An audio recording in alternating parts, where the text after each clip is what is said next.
Hello, ASHE community. It is with great joy that I am sharing this opening moment of ASHE 2020 with you in this virtual space. I am Corbin Campbell, one of the co-chairs for ASHE 2020 and also Associate Dean of Academic Affairs in the School of Education at American University in Washington, D.C. American University sits on the traditional territory of the Nacotchtank, Anacostan, and Piscataway people. I want to acknowledge this legacy, and I find inspiration from this land. On behalf of the other program co-chair, Julie Park, we would like to welcome you all to ASHE 2020. For all of the ways in which 2020 has brought to light ongoing systemic racism, deep disparities in health, and inequities in labor, challenges for international students and to our decolonizing work, challenges for faculty work life and continuing research, for all the ways we are also very ready for 2020 to turn the corner, and also for the promise of what is around the corner in 2021, thanks to full participation in our democracy. Today, we stand together virtually with a deep passion for full participation in all aspects of higher education. We have learned so much in this process of planning a virtual ASHE conference as a committee. 2 years ago, when we started planning ASHE 2020, we had no idea that we would be holding a virtual conference. Nevertheless, here we are in this moment in time, post-election, ongoing pandemic, ongoing higher education financial crisis, and yet the registration numbers of ASHE 2020 are almost at similar levels to ASHE past. What an incredible demonstration of this community. We have also, for the first time as an ASHE community, been able to fund registration for all graduate students in need. 132 graduate students, or 25% of graduate students attending. Thank you to our donors who made this possible. In this time, as a program committee, we have learned both about our limitations and we have also broken through and worked beyond boundaries that were a part of our lived realities pre-COVID. We have changed. Our students have changed. Staff and administrators have changed. Our institutions have changed. The question I keep asking myself is, how will we use this disruption? After everything we have learned about online learning, about racial injustice, about the ways that academics and health and wellness are connected, about our interconnected world, about the deep importance of good policy for practice and the harm that can come to students. Will we hope for a return to normal, or will we hope for a disruption in higher education that somehow opens the door to advance full participation? Is this the moment things change, and how? During this conference, you will hear from scholars who do work on every facet of higher education, and we will need all our collective forward-thinking knowledge from all frameworks to make meaning out of disruption, to make equity out of disparity. We are so fortunate to have planned this conference with our 2020 ASHE Program Committee, who persevered amidst it all to bring you this conference that represents the full participation of ASHE. Our program committee has worked incredibly hard to improve the review process and support quality discussants, has worked to connect to the local community in New Orleans, has supported the important work of the Land Acknowledgement Working Group, supported presidential webinars, among many other important initiatives. Thank you each deeply from the bottom of my heart for continuing your roles and prioritizing ASHE during 2020, when all the reviewers got extensions, when we required that all proposals had reviewers with expertise in topic and method, and when we needed to switch to a virtual conference. Our program committee worked late nights and weekends to make your experience as meaningful as possible this year. And many thanks to the behind-the-scenes work of so many other groups that make our ASHE conference what it is. The awards committees, the ASHE committee, the pre-conference committees, the ASHE grads, the community engagement efforts, and the professional development event chairs. Also, many thanks to so many of you who worked with us to further understandings and to make decisions for ASHE this year, especially to the Land Acknowledgement Working Group and to our community partners in Bulbancha, or the land currently known as New Orleans. I would also like to acknowledge our colleagues, scholar friends, and our family who have been soul fulfilling during this time, and also who made deep sacrifices to support our work as we did this labor of love for ASHE. We have all been making this ASHE work together in unusual situations, without childcare, while taking care of at-risk elders, with losses, with racial battle fatigue, and so much more. Julie and I see this. We want to make this work visible. Thank you all for all you do. I would also like to personally thank ASHE President KerryAnn O'Mara for her constant guidance and support throughout my career as a scholar, and now as an administrator, and always as a scholar mother.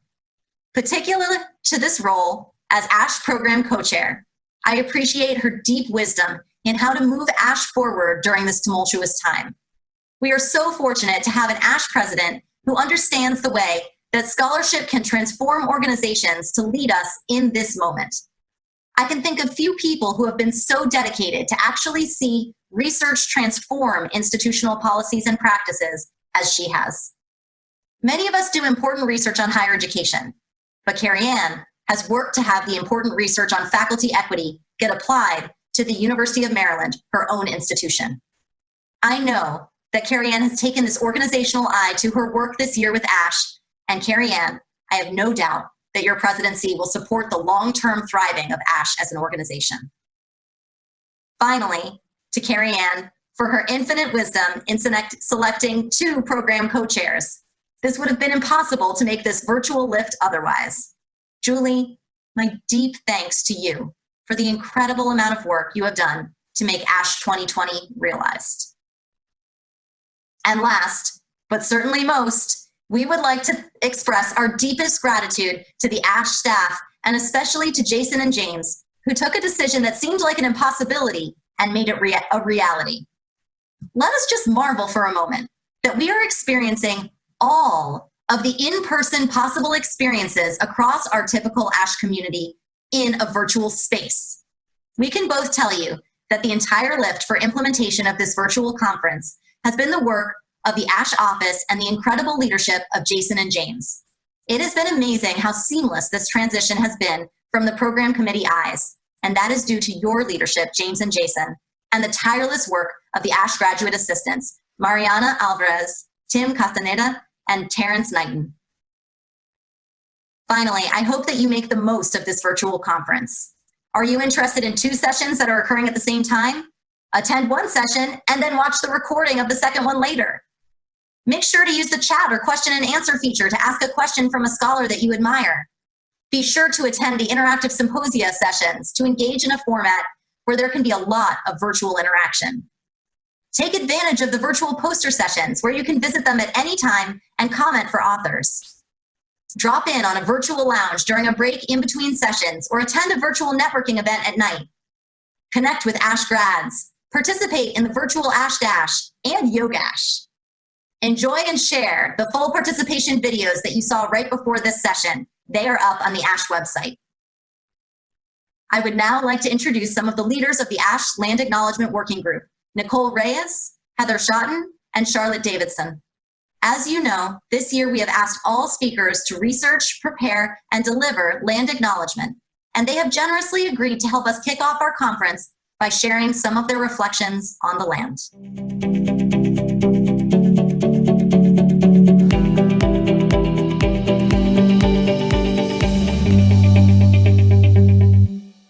Aloha mai kākou.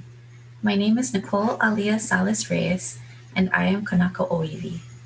I'm grateful to be able to join you today from my homeland, Kapai Aina o Hawaii. More specifically, I join you from Manoa on the island of Oahu, a place of great abundance, which you can see behind me. Over the past year, it has been my honor to serve ASHE, the ASHE Program Committee, and the ASHE Land Acknowledgement Working Group as its first Indigenous Relations Liaison. Thus, as we commence this year's ASHE annual meeting, I would like to take a moment to reflect on land. Originally, our plans as an association were to meet in Bulbancha, a place that is now known as New Orleans, meaning place of many tongues, Obancha was and is recognized as the ancestral home of the Chitimacha tribe of Louisiana and an important point of exchange for many peoples, including the Atacapa, Caddo, Choctaw, Homa, Natchez, and Tunica nations. Although we are not able to meet in Obancha this year, we recognize this place and its peoples and look forward to building relationships with them as we prepare for our annual meeting in 2024. Still, while we may be joining each other this year through what may seem like a neutral virtual space, let us also recognize the diverse lands that ground us and sustain us. At this time, I would like to introduce my friends and colleagues from the ASHE Land Acknowledgement Working Group, Dr. Charlotte Davidson and Dr. Heather Schotten, who will share more. Higher education relatives. My name is Charlotte Davidson. I am Dene and an enrolled citizen of the 3 affiliated tribes, also known as the Mandan, Hidatsa, and Arikara Nation. For Indigenous peoples like myself, our history of surviving is inextricably linked to place. What I mean here is that our identities are connected with, dependent on, and determined by our umbilical connections with lands, skies, and waters. And this connection, because it's living, is why we persist in mapping our ancestral territories. In today's context, land acknowledgements are one way of attending to this task. In many respects, recognitions of place reinforce intellectual honesty through a process of critical questioning. For example, the social inquiries, do you know where you are, and do you know who you are in relation to where you are, complicate hegemonic definitions of community and belonging. Said another way, being from a place and being of a place represent 2 very different experiential links to geographies of today. It is in this way that land acknowledgements represent a terrain of struggle over the control and definition of knowledge and material resources, a struggle that is always at work within institutions of higher education. Honde Onde Bapon. My name is Heather Schotten, and I'm a citizen of the Wichita affiliated tribes and a descendant of the Kiowa and Cheyenne people. I join you today from my own homelands, the original homelands of the Wichita and Caddo people and what is now known as Oklahoma. Long before settler and institutional presence, this land also served as a site of gathering, exchange, and a migration for the Kiowa, Apache, Comanche, and Osage. As an Indigenous person and as an Indigenous scholar, I carry deep regard for the enduring presence of our relationships with place. I acknowledge our connection to place and honor the land as a relative. As higher education scholars who engage in teaching, learning, and scholarly endeavors at institutions that occupy Indigenous land, we must not forget the multiple ways we are all rooted in place and our responsibilities to meaningfully reflect on settler colonial policies and histories of forced removal, dispossession of land, and erasure of the Indigenous peoples of these places. As such, we must also commit to robustly interrogating the context of higher education as it relates to policies and practices that impact Indigenous peoples and actively work to unsettle systems of exclusion, colonialism, and inequity. As co-chairs of the Land Acknowledgement Working Group, we are thankful for the critical work that our brother and sister scholars have engaged with over the past 2 years to cultivate place-based sensibilities within our association and our field. And as we begin the 2020 ASHE conference, we invite you all to labor alongside us to unsettle higher education spaces and to deeply reflect on what it means to be of a place.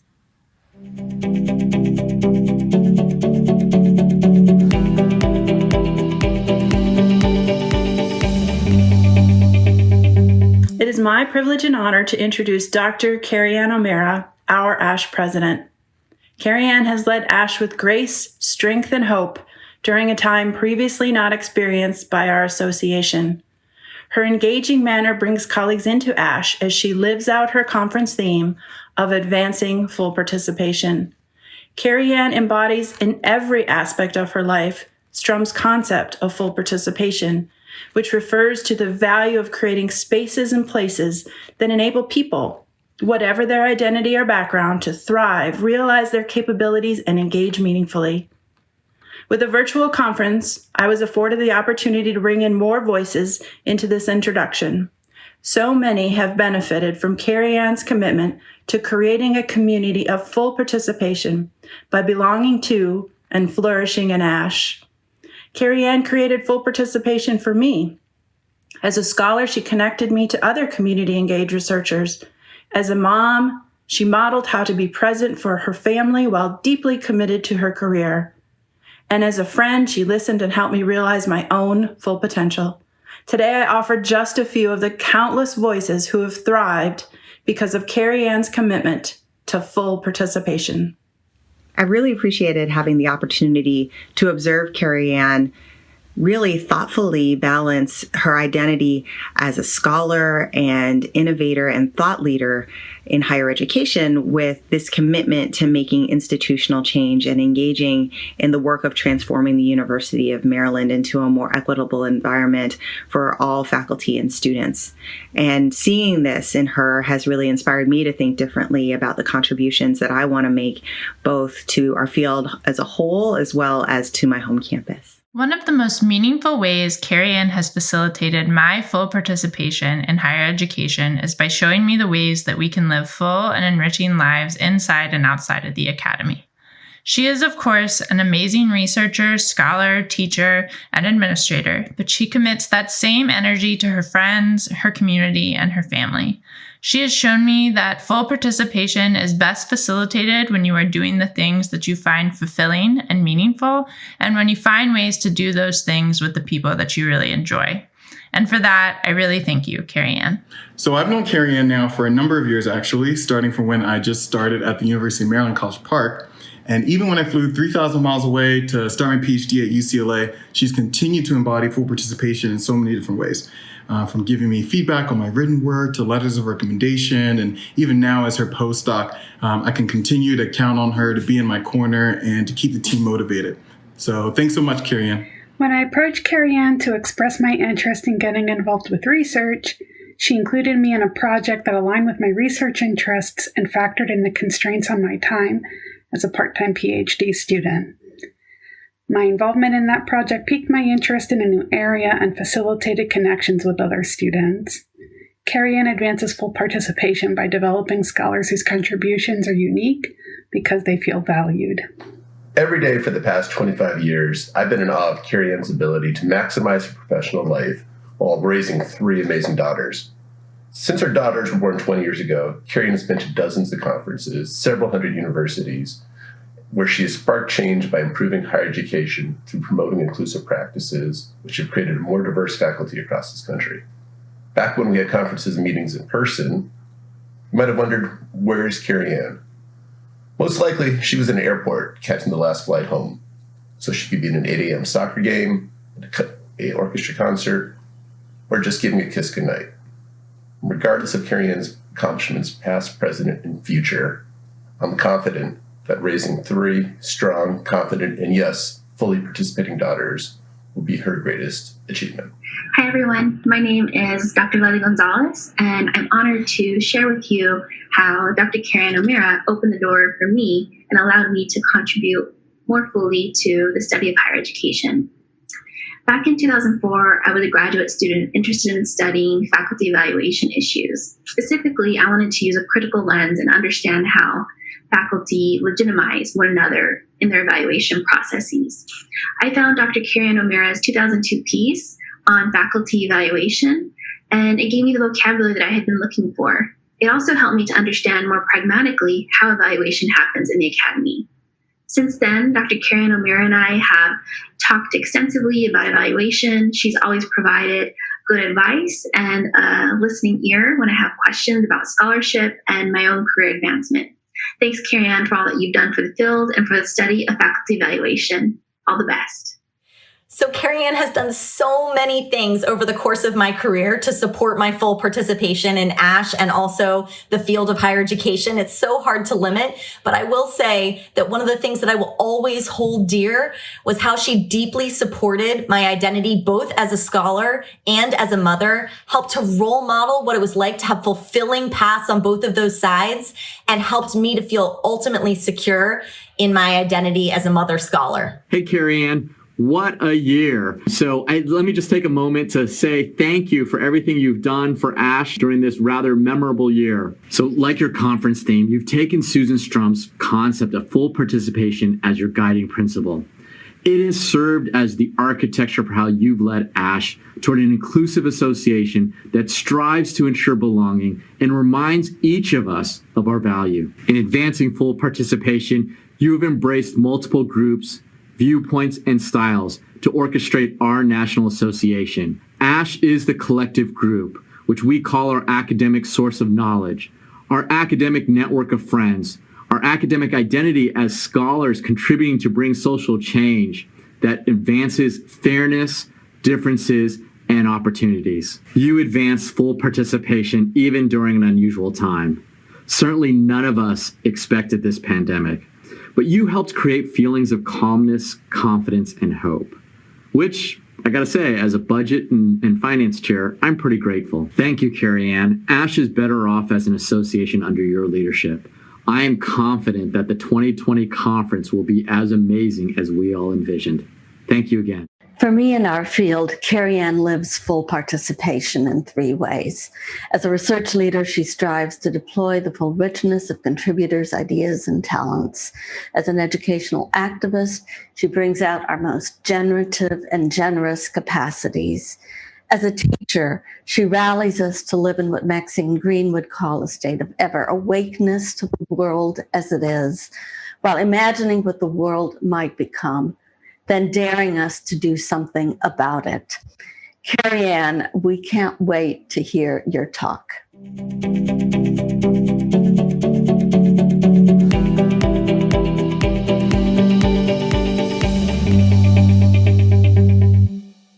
A community college instructor analyzed his gradebook. He saw that his Latinx students had perfect attendance but did not submit the homework, which was hurting their grades. In response, he introduced a new practice, starting on the homework in class so that it could be demystified. His success rates for Latinx students went from 33% to 85%. A dean told a faculty search committee that she would not move forward with their short list of candidates because the search committee had articulated an interest in candidates with diversity, equity, and inclusion experience in the job description, yet DEI was not apparent in their selection criteria. And a small team of faculty and their department chair reviewed workload data that showed time-intensive service roles were being routinely shouldered by 3 of the 25 department faculty. They decide to put in place a new policy where these roles will be automatically rotated between faculty on a schedule. In each of these examples, a decision was made. These decisions occurred in what might be called discretionary spaces, or places where faculty and academic leaders hold the power and authority to make decisions and take action. If you think about it, discretionary spaces are pervasive in academic life, and the decisions made in them profoundly affect the full participation of faculty, students, and staff. By full participation, I mean institutions and systems of higher education where Black, Brown, Indigenous, LGBTQ, women, people with disabilities, and those who seek to learn, teach, and inform practice across a range of epistemologies thrive. Full participation is not about access to our academic spaces, but who is flourishing and feels they belong there. Full participation is an often stated but unmet goal of higher education. It requires action, changing policies and systems that create or continue inequality. Discretion, or the freedom to make decisions within a set of boundaries set by our institutions and fields, is a defining characteristic of most professions, including the academic profession. Discretion is a privilege. There's an assumption that we'll use it to advance the public good. However, in practice, we know discretion can be exercised on behalf of equity, or it can reproduce the status quo, amplifying the status of those already advantaged. Discretion is essential to full participation because it offers faculty the opportunity to see and act on differences in needs, context, contributions, and constraints, something that automated and universal approaches can obscure and prohibit. Creative, equity-minded judgment and discretion, enacted close to practice, can advance full participation. Although well positioned to take responsibility for full participation, not all faculty members act as institutional agents. Faculty judgment is shaped by societal, institutional, and disciplinary logics and defaults that cause faculty to intentionally and implicitly threaten full participation. This is why Julie Posselt and her colleagues suggest equity checks in key areas of faculty decision-making. The dean's decision to exercise discretion to turn back the search is an example of an equity check. Sometimes discretion will need to be constrained, as in the case of rotating time-intensive service. Without that added structure, faculty might not do their part, leaving the work to others. In using the word faculty, I mean all those who serve in such roles, whether tenure track, tenured, or contingent, and to other members of the academic workforce who hold and enact discretion. Drawing on political theory, behavioral economics, and higher education research and practice, I want to consider with you leveraging, checking, and structuring faculty judgment and discretion to advance full participation. As I do, I'd like to invite you to think about the areas where you get to make decisions and hold discretion. Is there any way to use that discretion more creatively and expansively to advance full participation? Such a question begins with noticing what regularly fills that space. For example, maybe you're a faculty member and see that an over-reliance on standardized test scores is limiting the talent that you bring into your graduate program. Maybe you're an administrator and see that the way that your institution measures faculty impact in promotion and tenure ignores DEI and community engagement. Maybe you work in institutional research or advising and see that a particular course is weeding women and Black and brown students out of their intended major. Maybe you're a first-generation student who notices other students like you are not feeling connected to their graduate program and are taking longer to finish. Where are your discretionary spaces? What barriers to full participation do you see in them? And for which groups? In centering the role of faculty discretion and discretionary spaces in the project of full participation, I was guided by political scientist Michael Lipsky's book, Street-Level Bureaucrats, and the application of Lipsky's work to K-12 classrooms by 2018 AURA President Deborah Lowenberg-Ball. Published first in 1980, Street-Level Bureaucracy was written at a time when many institutions were responding to the civil rights movement for social and political equality in the United States. One focus of the book was the discretion of police, which gives this work special salience now in light of the murders of George Floyd, Breonna Taylor, the shooting of Jared Blake, among others, and subsequent protests and demands for racial justice. Street-level bureaucrats argued that the exercise of discretion is a necessary and important dimension of the work of teachers, social workers, nurses, judges, that is, street-level bureaucrats, who regularly interact with citizens in the courses of their jobs. Lipsky used the words street-level because the work these actors do tends to occur outside of public view, at a distance from where managers reside. Street-level bureaucrats make many small decisions within their sphere of influence that are experienced by stakeholders as policy. Although Lipsky's work does not use critical race theory directly, I see it as in conversation with work on racialized organizations and systemic racism. As Ray observes, in racialized organizations, formal commitments to equity are often decoupled from policies and practices that reinforce or at least do not challenge existing racial hierarchies. Lipsky observed that one mechanism of uncoupling is the assumption of street-level bureaucrats using discretion to enact rules and practices assumed to be egalitarian. As Ray observes, racial inequality is produced through relatively passive participation in racialized organizations. Faculty, as street-level bureaucrats, can passively reproduce racialized organizations simply by enacting a schema about what it means to be a productive scholar in reviewing someone for an award. For example, a teacher disregards a math idea offered by a student as irrelevant to a conversation the class is having. That decision to disregard the math idea does not occur because of school policy. Rather, it occurs within teacher discretion to teach as they think best. Yet that discretionary action is experienced by the student as if it were policy. Turning to a higher education example, Katie Milkman and colleagues sent email inquiries to 6,500 professors. They pretended to be doctoral students wanting to discuss research opportunities. The names of students were randomly assigned to signal gender and race, but messages were otherwise identical.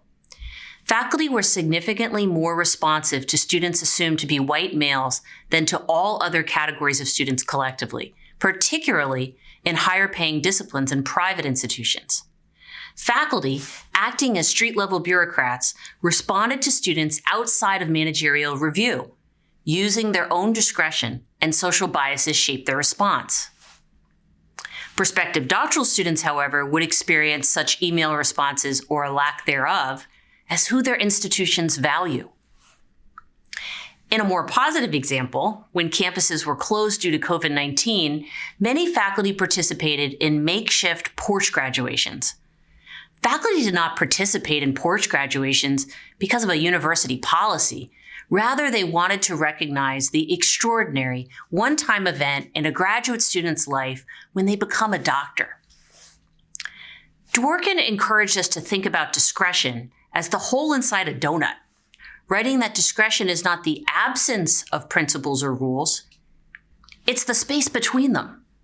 Faculty discretion exists within a set of boundaries set by institutions, departments, and fields. Within those boundaries, faculty are trusted to act effectively and for the public good. Some of the boundaries placed around discretion support full participation, and some prevent it. There are different amounts of discretion, ranging from no discretion, such as being required to use an approved syllabus, to high discretion, such as evaluating a colleague for promotion. For example, I might have the ability as a faculty member to vote for someone's tenure, but not to award it, as there's a policy that assigns that authority to the Board of Trustees. As you think about the discretionary spaces within which you live, work, and contribute, consider the reach and boundaries of your discretion there.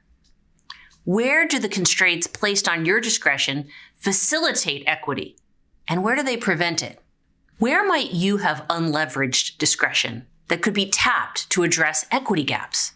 How might you act to remove barriers for particular groups that others don't see or that they're ignoring? Unfortunately, the conditions under which street-level bureaucrats make decisions and exercise discretion are also the conditions where cognitive and social biases thrive. Such conditions include ambiguity, rush or pressure, lack of feedback, and salient social categories that are relevant to the judgment. Public defenders go to trial without having interviewed clients. Lower court judges have to make decisions without key facts. Teachers have to control discipline over learning in overcrowded classrooms. Discrimination is more likely under these conditions. Faculty enjoy greater discretion over their work lives than many other street-level bureaucrats because of their subject knowledge and expertise and traditions of autonomy and academic freedom in higher education. Faculty are like other street-level bureaucrats in that they make decisions in discretionary spaces wherein a lack of information, socialization, and tools, as well as awareness and will, mean they unintentionally create or perpetuate equity gaps. And, as in society more generally, there are faculty who overtly act in racist, sexist, and other oppressive ways and resist change because they benefit from systems of inequality. Social psychologists, sociologists, and those in decision-making science have revealed the many ways in which faculty judgment reflects cognitive and social biases. For example, when given CVs with identical characteristics and asked who they would hire for faculty and research positions, faculty preferred the CVs of those assumed to be white and Asian candidates over those who were assumed to be Black and Latinx, and those assumed to be men over those assumed to be women. There's epistemic exclusion, highlighted so effectively by Nicole Buchanan and colleagues, showing that certain research topics, methods, and approaches are positioned by faculty as peripheral to academic fields or devalued in advancement decisions.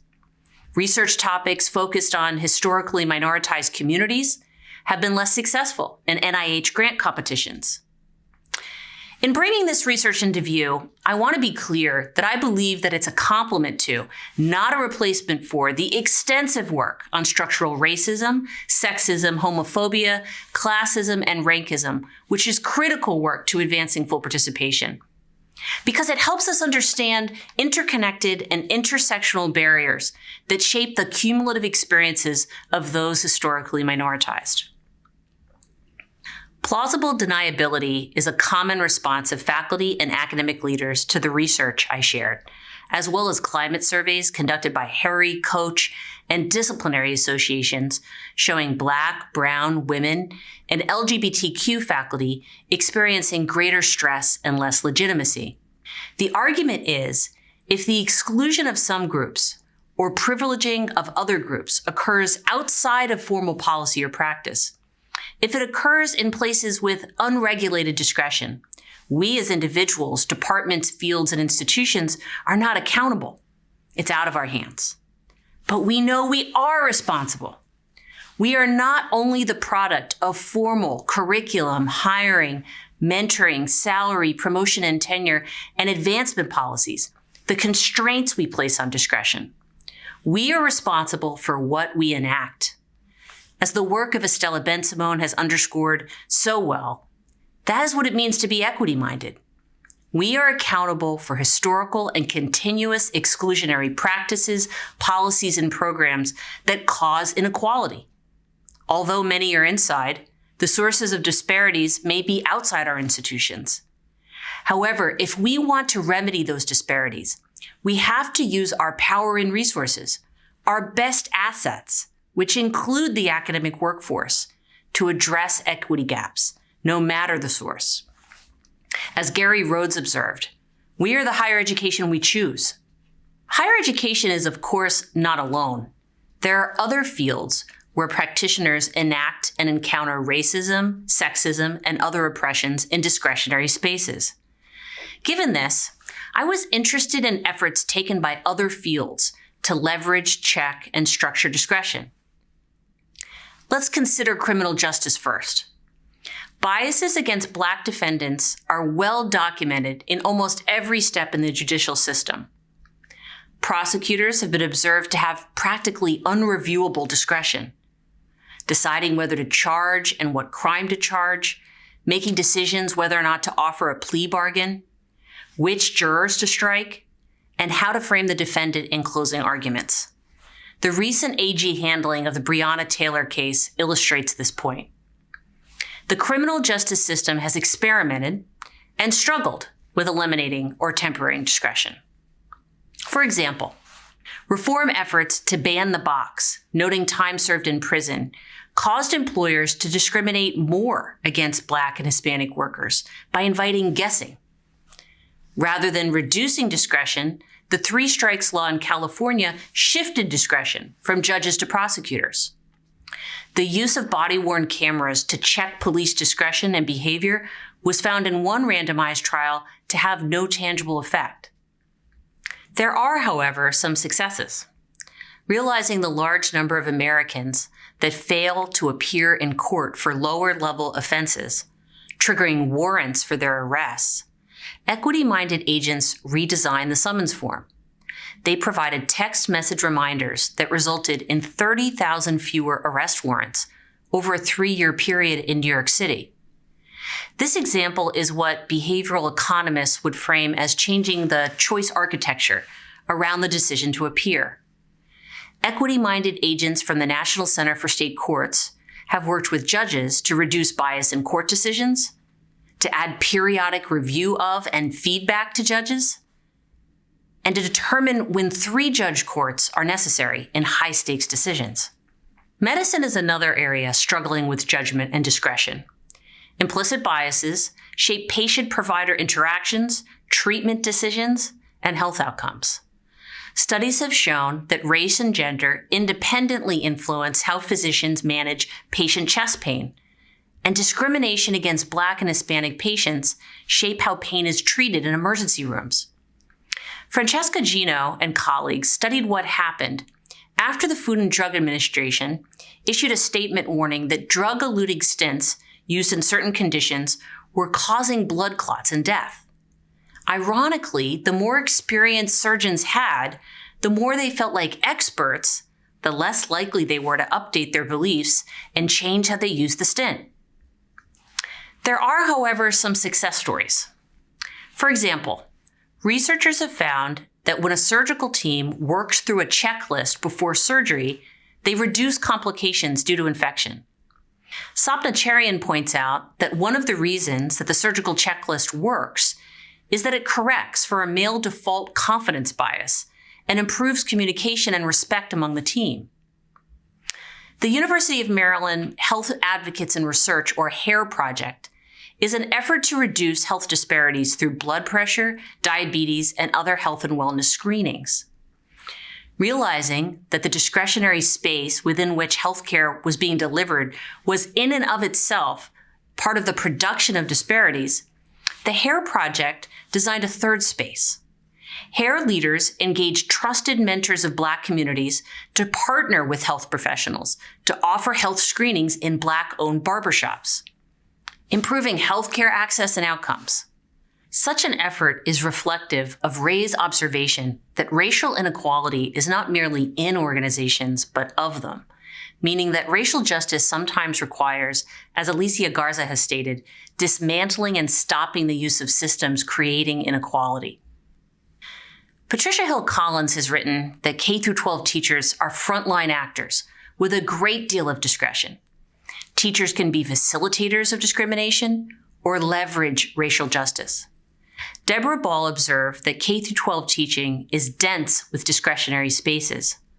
Ball drew on the example of 2 Black girls in a math classroom, Tony and Anaya, and their interactions with the teacher and classmates as they engaged in mathematical reasoning. Ball identified 28 different moments of discretion apparent in 1 hour and 28 minutes of class time. Each moment or decision having a different consequence for whether Black students like Tony and Anaya felt included, disrespected, devalued, understood, and appreciated for their own good ideas. Ball further connected these micro moments to the macro forces shaping the exercise of teacher discretion. Black girls have a higher rate of suspension than white girls. Black girls are more likely than white girls to be disciplined for subjective interactions, such as minor violations of dress code, cell phone usage, and disruptive behavior. Ball and her colleagues at the University of Michigan tape interactions in math classrooms, play them back, and engage teachers in recognizing where their actions can reproduce racism and where it can radically change that dynamic and uplift students. They help teachers see where and how they can advance equity in discretionary spaces. Across these 3 fields, we see equity-minded advocates leveraging practitioner judgment. They draw out slower and more deliberate thinking, often using data disaggregated by race, gender, and other identities. They ask practitioners to pause and see habits causing harm. Showing doctors racial disparities in treatment of pain in ER settings and showing teachers discretionary moments in math classrooms are examples of leveraging practitioner judgment. Sapna Cherian and Hazel Marcus likewise show us how practitioners can be shown default aspects of their culture, such as pervasive ideas, policies, or patterns of interaction that are considered standard, normal, and neutral, but actually predict the lower participation and success of women or Black and brown students and employees. Judgment and discretion is checked when we create guardrails to ensure that equity-minded judgment becomes equity-minded action in policies, practices, and programs. Relevant examples here are surgical checklists that attempt to mitigate human error, requiring professional development on new medical treatments or culturally competent teaching practices. If equity-minded judgment and discretion cannot be leveraged, it's sometimes necessary to change the boundaries of the decisions being made. For example, if science has revealed that the way a medical device is being used by doctors is causing harm, the hospital could decide to require doctors to use the device in the correct way or lose privileges at the hospital. Discretion can be restructured by adding authority, accountability, and expertise to the situation. Given the historical and current need to change higher education to advance full participation, and given limited resources, it's important to examine the strategies that have not worked or had limited impact. A very common approach taken in the project of full participation has been implicit bias trainings. Yet researchers have found that human beings are not good at conscious override. And the results of many implicit bias trainings related to race and gender do not persist long term. Implicit bias trainings, absent mitigation strategies, can normalize the existence of bias and lead individuals to feel as though their actions are unimportant. Also, as KerryAnn and Marcus observe, by emphasizing the effects of differential treatment, implicit bias trainings can obscure male and/or white defaults baked into evaluation systems. Fortunately, leveraging judgment and providing faculty concrete tools to mitigate bias in particular domains, such as admissions, hiring, and workload, has had more success. So the issue is not to do away with efforts to increase awareness, but rather to also train faculty to use tools that help them to see biases and defaults in decision-making and correct them. Contrary to recent OMB guidance, we need such trainings to be led by science and expertise in DEI, and to use the terms white privilege and structural racism explicitly as appropriate. Color evasiveness, which assumes that if we ignore or avoid race, fairness and equality will follow, has also been a common approach in higher education. Yet scholars have found policies and practices that encourage color evasiveness in organizations generally predict negative outcomes, leaving discrimination undetected, and can produce more rather than less stereotyping and prejudice. Even in cases where faculty are instructed to be and try to be color evasive, they rarely are. As my colleague Damani White-Lewis has outlined in his work on hiring, academics will use their discretion, shaped by biases, conveniently as it suits the argument they want to make. A third strategy to leverage equitable outcomes has been to assign one person in a decision-making group a leadership role with regard to equity-minded thinking. In fact, both Daryl Smith and Roman Lira found positive effects from well-trained equity champions serving on search committees. However, there are two caveats with this approach. Rankism within committees can diminish the equity champion's role when they are a graduate student, staff member, or early career faculty member. Also, we would ideally not rely on one person, but rather engage the entire committee in equity-minded judgments and actions.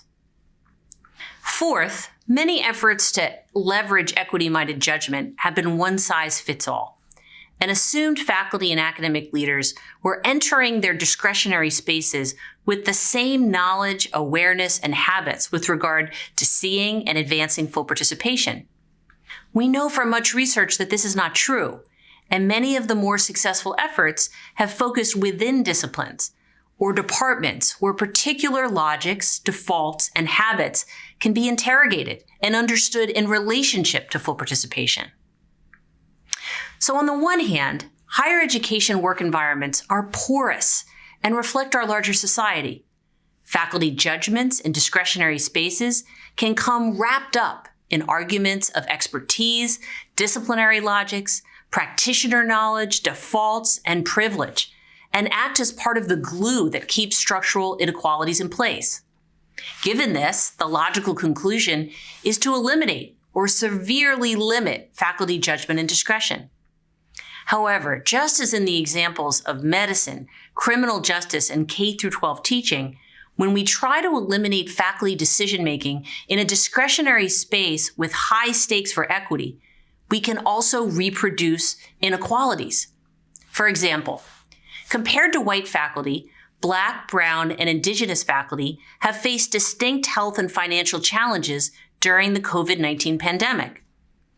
And parental and family care tolls have weighed disproportionately on women rather than men and affected research productivity. As our colleagues Leslie Gonzalez and Kimberly Griffin have pointed out, we need faculty, academic leaders, and policies that account for these differences in contexts and can respond flexibly and equitably. Also, faculty can transmit their biases to the supposedly objective or more egalitarian tools created to ensure fairness. For example, if faculty create rubric criteria that the best job candidate will have completed a certain number of publications, and this number is typically found among those with historically privileged backgrounds, faculty are baking bias into the hiring process in another way, while creating an illusion that they remove discretion to make the process fair. But the most important reason we do not want to remove all judgment and discretion from key domains of faculty practice is that faculty judgment can be shaped to be equity-minded. Because of their distinct roles in classrooms, in designing curriculum, in knowledge production, and in gatekeeping, faculty have intimate knowledge of the context where particular groups are not succeeding and why. Discretion can be exercised intentionally to advocate for historically minoritized groups. For example, Cherian and Marcus tell the story of computer science faculty realizing that more of their male students entered college with programming experience. A result was a more intimidating classroom for women early on in their programs. Faculty shifted the way courses were offered to alter and remove this advantage, along with other reforms, and increase the number of degrees offered to women by 45%. As in the case of the community college professor studying his gradebook, faculty can be creative in pursuing what is disadvantaging their students or colleagues and make decisions in the service of equity. The work of Gary Rhodes and Judy Kiyama, Leslie Gonzalez and Amy Churosky of faculty enacting agency by subverting boundaries set by their fields, institutions, and society underscores the possibility of leveraging equity-minded judgment and agency. Next, I turn to concrete strategies equity-minded leaders and faculty can take to leverage, check, and structure discretion in key domains of faculty practice. One of the best examples of leveraging judgment and discretion to be more equity-minded is holistic admissions. When decision makers over-rely on standardized test scores, they don't see the structural differences in student opportunity, constraints, and achievement.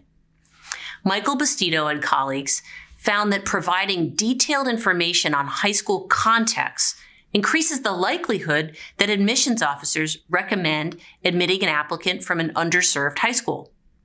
Such contextualized review takes more time with case-by-case reading of files and not overvaluing any one component of the file.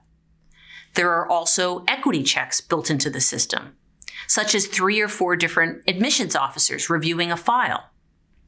By adding judgment to the situation, they ensure that no one missed a critical context or factor. There are structural constraints in place too. Admissions directors can reverse a decision. They are assigned responsibility for ensuring equitable admissions outcomes.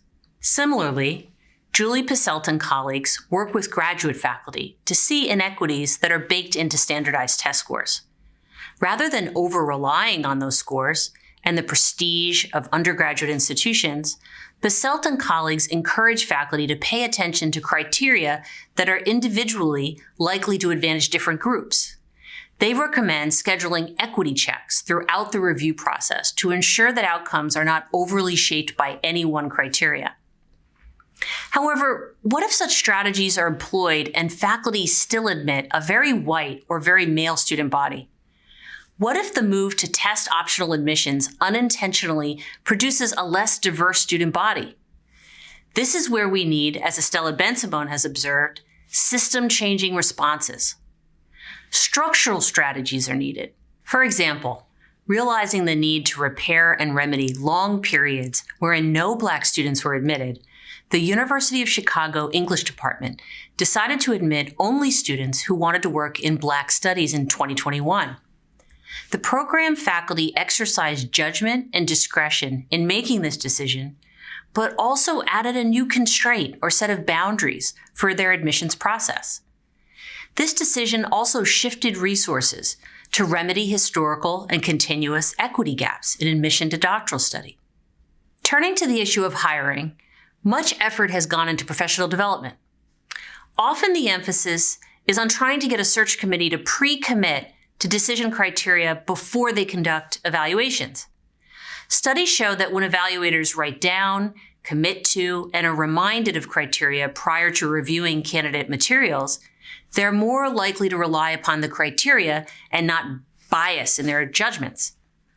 Although this strategy attempts to remove biased judgment, it can also engage equity-minded judgment by getting faculty to design criteria that reflect DEI knowledge, commitments, and contributions. There's an interplay of structure and agency as faculty judgment is leveraged to determine the criteria, but then bound by those criteria in making decisions. Another equity checkpoint is asking for reasons. Research suggests that when we require people to justify their opinions or choices, it can change thinking and behavior and reduce reliance on stereotypes. For example, Nadler and colleagues conducted an experiment where they had participants watch a video of a department chair applicant and rate him for the job. Though the participants watched the same exact video, they perceived the applicant as either gay or non-gay. In half of the cases, participants were given an accountability nudge and told they would need to explain their ratings. In the other half, they were told they would not have to explain ratings. Participants who did not have to explain their ratings showed bias against the gay applicant, whereas participants who explained their ratings showed no differences in ratings between the applicants perceived to be gay or non-gay. Acknowledging a compelling interest in hiring a more diverse faculty that has DEI knowledge and competencies, nearly all University of California institutions now require faculty job candidates to submit diversity statements as part of their application package. Although the consequences of requiring candidates to submit and hiring committees to consider DEI efforts are not yet known, institutions that require such information change the default setting of the hiring decision. Faculty knowledge, skills, and commitments to DEI work can no longer be ignored. They are now a required part of the review process. Likewise, universities that decide to reinstate hiring, but do so in areas where a predominant number of Black, Brown, and Indigenous scholars reside, are also restructuring discretion by shifting resources toward particular departments. Turning to the issue of workload, faculty and academic leaders exercise judgment and discretion in how they take up and assign campus service and mentoring work. For many reasons, ranging from cultural taxes to critical agency, as shared by colleagues Caroline Turner, Ben Baez, and Kimberly Griffin, the current system engenders equity gaps in faculty workloads that are well documented. Faculty from historically minoritized racial groups spend more time on mentoring and diversity-related work than faculty who are white. Women spend more time on teaching and service and less time on research. These patterns are found in analysis of cross-sectional surveys, interviews, time diary studies, faculty CVs, and annual reports. Many of the equity gaps in academic labor can be explained by requests being made of faculty and faculty exercising discretion to take up work without any information about what other faculty are doing and without any structure to manage the process to be equitable. Drawing on the concept of equity-mindedness authored by Estella Ben-Simon and Alicia Dowd and the equity scorecard model, as well as behavioral design techniques, I worked with colleagues Audrey Jager, Joya Misra, Don Culpepper, Courtney Lennertz, and others to try and leverage the judgment of faculty and department chairs to see labor inequalities experienced by women and faculty of historically minoritized identities. We help departments develop work activity dashboards or simple, easy-to-read displays of different faculty work activities. These dashboards help departments identify equity gaps in their units, such as women associate professors taking on more high-effort service and faculty of historically minoritized identities serving on more search committees and having more advisees. Department teams then put in place policies and practices that made the way work was taken up, assigned, and rewarded more equity-minded and intentional and less haphazard. For example, departments put in place credit systems and planned rotations of time-intensive service roles. The idea is to leverage faculty judgment to be more aware of inequalities in teaching and service requests, and to see invisible service and labor taken on by historically minoritized groups. However, if that fails, there are new default settings and systems in the department to check faculty behavior and steer it back toward equitable allocation and reward of labor. What about faculty evaluation? Promotion and tenure decisions are high stakes and engage significant faculty judgment and discretion. Among the many equity issues raised in these discretionary spaces are the devaluation of research topics focused on social justice and historically minoritized communities, the devaluing of newer forms of scholarship, methods, and epistemologies, and the fact that much of what we ask faculty to do in the way of DEI does not count in the review process. We need to audit promotion and tenure policies for default ideas about excellent scholarship that prevent epistemic justice.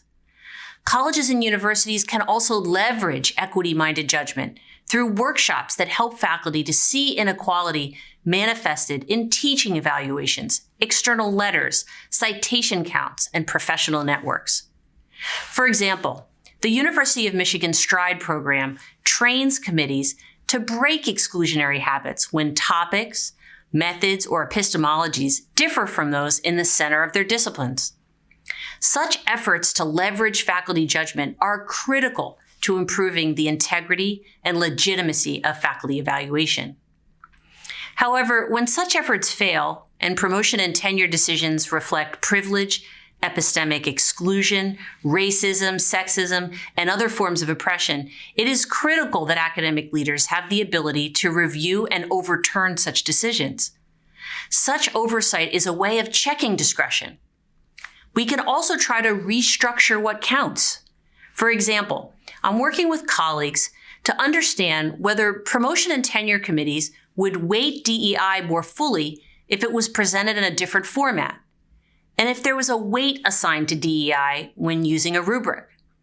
Institutions could change the default from no discernible way to count DEI work consistently and meaningfully to one where the path for counting DEI work is clear. As Estella Ben-Simon pointed out in her ASHE presidential talk, there is no more important place to leverage practitioner judgment and discretion than in promoting the success of historically minoritized students. As one of the most influential people in many students' lives, faculty have widespread opportunities to employ equity-minded strategies to support student success.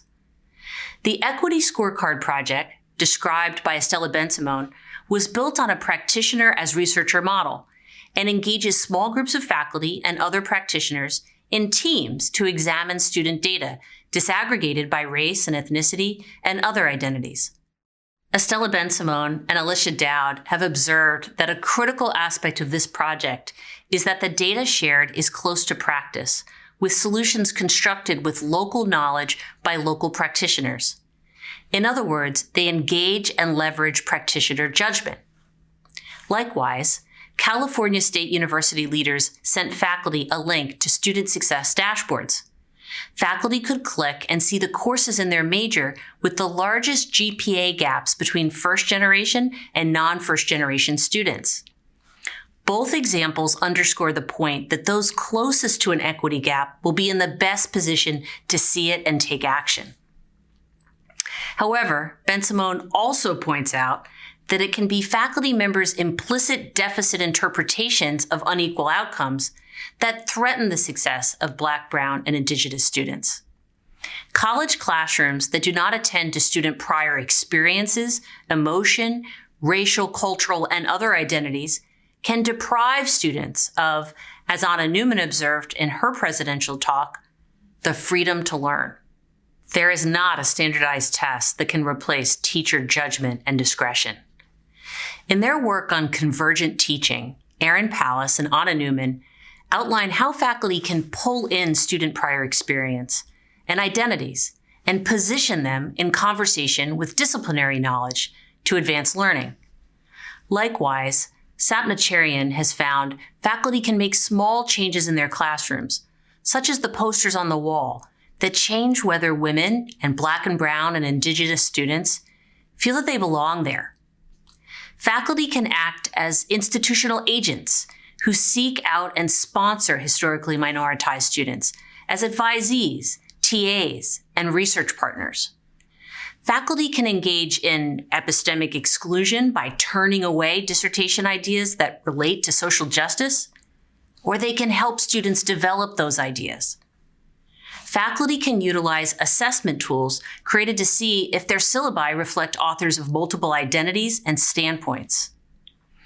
What do we do, however, when classroom spaces and mentoring relationships have become spaces of oppression? Equity-minded leaders need structural tools to dismantle systems causing harm.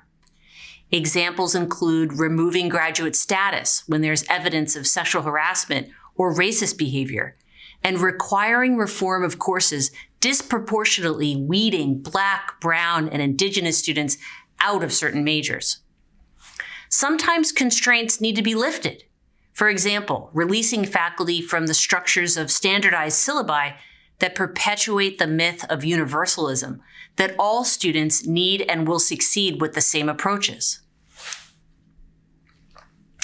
As I conclude, I want to recognize that the land on which I now live, teach, research, and learn, and the very place where I'm recording this talk belong to the Piscataway people who were forcibly removed and displaced from their homelands. I honor their legacy, the ancestors and their descendants, the youth and the elders. My academic home, the University of Maryland, strives for the unmet goal of full participation while reckoning with historical legacies and continuing acts of racial violence and discrimination. I am committed to advancing that reckoning and to supporting those working to advance full participation at home and in higher education more fully. I am grateful to my University of Maryland colleagues, chair, dean, and president in supporting me here today. In writing this talk, I called upon an interdisciplinary group of critical friends and colleagues whose names will be acknowledged in writing but are too many to list here. As I think about where this project started and ended up, it reminds me of getting to and climbing Mount Skellig with my family. I thank you, colleagues, for your generous thinking. It greatly improved what I could offer here today. Chris Wren was my sage all year. Audrey Jager and Amy Chorosky, you held me up and helped me to rise to the occasion whenever I needed you most. Rick and Mary O'Meara, this is my selection for you today. The center and joy of my life is Dan Schreier, who makes all things possible, and our three kind, smart, beautiful daughters, Molly, Emma, and Caroline. To them, and my close women friends watching this, I draw from a song in Waitress. I love you means you're never, ever, ever getting rid of me. In 2020, we saw the tragedy and harm that occurs when actors exercise discretion to undermine full participation. Elected officials decided to use force against those engaged in peaceful protest. Employers fired workers who were also taking care of children at home. And state election boards restricted voting in places known to have higher proportions of Black, Brown, and Indigenous voters. Yet discretion aimed at issues of equity, justice, and full participation were also on display. Mail carriers disobeyed requests to slow down mail delivery because they knew needed prescriptions were in there. Teachers refused to go back to work because of lack of PPE to keep children as well as themselves safe. Nurses taped pictures of themselves to their protective gear to connect with patients. We saw discretion exercised in the legacy of Ruth Bader Ginsburg, who told us she wrote her dissents not for today, but to shape the better decision tomorrow. I hope as I spoke today, you considered your own discretionary spaces. Spaces where you make judgments and exercise discretion that could creatively and expansively advance full participation. Spaces where there are, as KerryAnn observes, heavy doors, stairs, and curbs without ramps, preventing full participation, where you can make a difference. It might be among your peers in making policy. It might be in the design of your next course, and it might be through your scholarship. You might fill those everyday discretionary spaces with new kinds of hope. Indeed, we need equity-minded judgment and discretion to grow. But because discretion can also maintain privilege, we need checks and balances. And when that does not lead to fuller participation, we need to dismantle what is not working and design new systems to exercise and bound discretion. Let us together look for and seize full participation in discretionary spaces.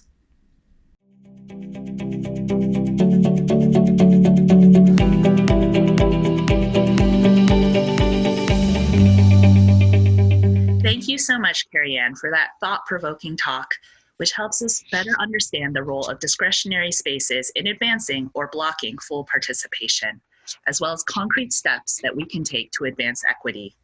Structural inequality is so deeply entrenched, and while we may never completely dismantle the system that so many of us are complicit in, beginning to name and understand both the problems and possibilities related to discretion will help us advance our efforts. Hello, ASHE. My name is Julie Park, and I'm your other program co-chair for the 2020 conference.